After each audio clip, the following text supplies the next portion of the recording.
দেখুন বন্ধুরা, কুকুরটির কি অবস্থা। কুকুরটি ঘায়ে পুরে ঘায়ে নষ্ট হয়ে গেছে। কুকুরটির অবস্থা খুব খারাপ। তো জানি না এর কীরকম কষ্ট হচ্ছে।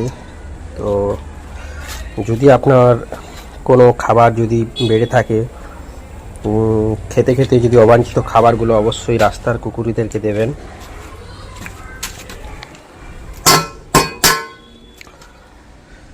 তো কুকুরটির অবস্থা দেখুন, কি ঘায়ে কি হয়েছে।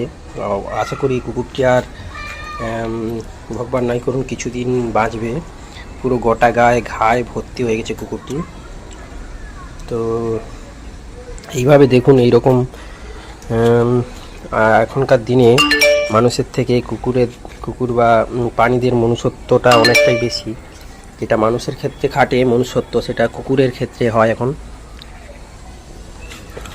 তো আপনাদের কি মতামত, বা আপনাদের কুকুরটিকে দেখে কি মনে হচ্ছে, এবং সেটা অবশ্যই জানাবেন।